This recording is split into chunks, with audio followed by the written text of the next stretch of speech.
Why did Javier kill the sheriff? Was Wyatt actually digging a grave for himself in this scene? Who will die in the series finale? Fucking kill me! And for God's sake, what was that car crash in the opening scene about? We've got a lot of burning questions. Let's start right from the beginning. We saw that car crash and then nobody recalled the scene later. Like, at all. So, what was it all about? According to the showrunner Chris Mundy, that scene was a flash forward to events that will happen in Season 4, Part 2. We felt like people might be confused for a split second, but then when the action cuts to Mexico, they'd realize it was a flash forward. Well, we were definitely confused, guys. So, nice job. We know that the car scene will take place one day before the birds are supposed to meet the FBI.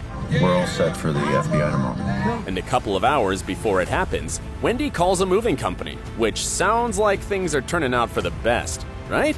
We also know that Wendy is still not getting along with Jonah. You can feel the tension between them in the car, but what we don't know is who will survive the crash.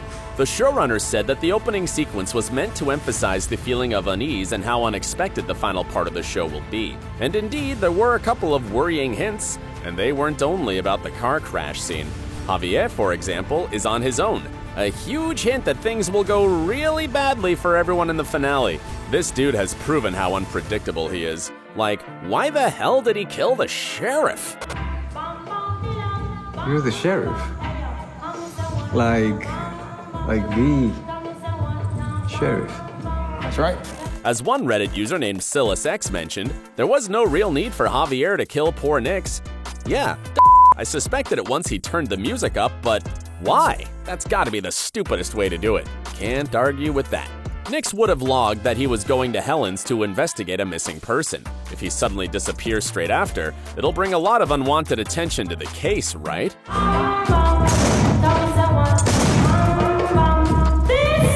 But despite how shocking this plot twist was, at the same time, we believe it stayed true to Javier as a character. Why? Well, we'll try to explain. There's no doubt that Javier is kind of a psychopath. Yep. From what we know about him, he seems to be far from reasonable.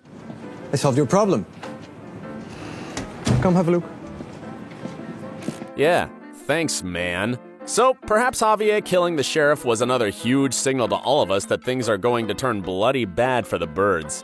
And maybe, just maybe, Javier's responsible for that car crash. Like, what was that truck doing in the wrong lane?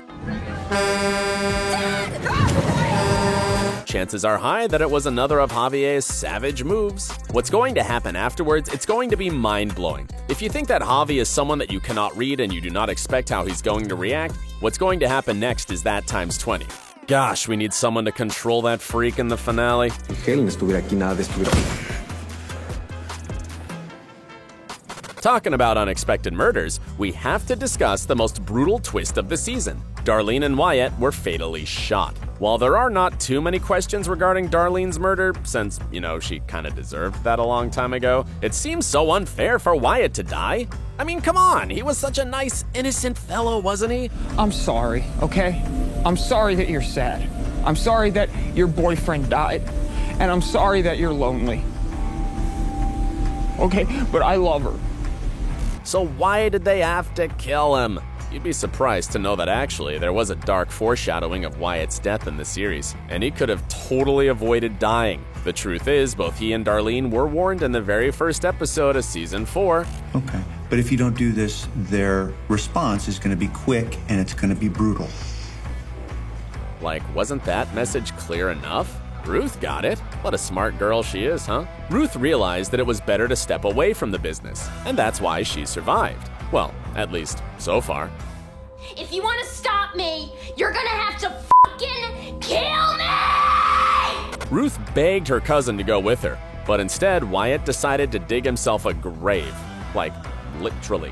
Which, despite how dark it was, at the same time was actually a brilliant touch. Brutal, yes, but still brilliant. So, we heard the death warning right at the beginning of Season 4. We saw Wyatt refusing to leave the business with Ruth, and we even saw him dig in a damn grave. But his and Darlene's deaths were still shocking and unexpected, proving once again, the Ozark series has an outstanding team of screenwriters. But let's lighten things up for a moment. There's another interesting thing about Javier killing a bunch of characters. Have you guys heard the sweet story about how the actor Alfonso Herrera approached those brutal scenes? Believe it or not, but he hugged his co-stars before filming. Now, you might be wondering why he would do that.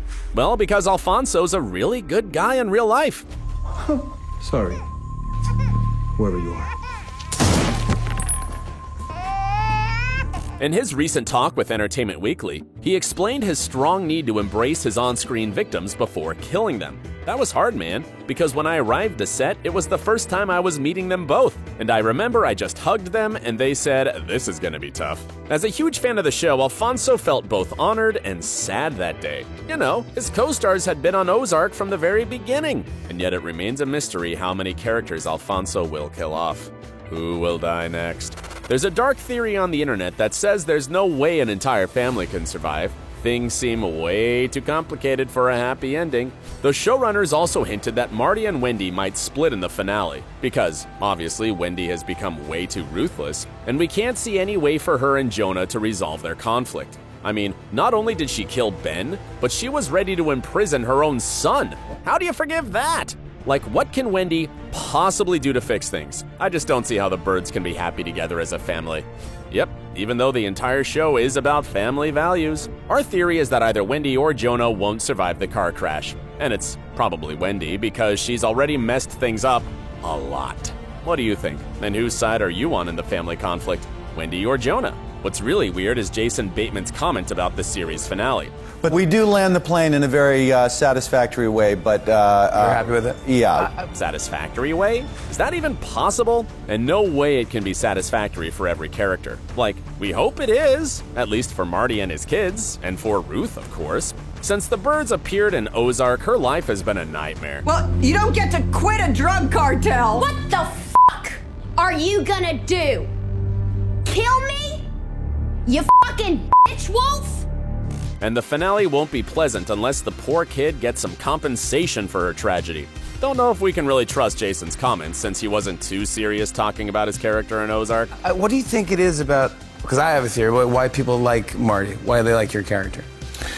He has got incredible hair. Maybe Jason was just teasing the fans. So for now, all we can do is wait until the second part of Season 4 airs. Any ideas when that's gonna happen? And so the first 7 are going to be on this Friday, and then the second 7 will be on at a date yet announced, but it will be kind of soon. We've all heard that, Jason, and we can't wait. Thanks you guys for watching. If you like our content, why not watch these videos too? Hope you'll enjoy them. Take care.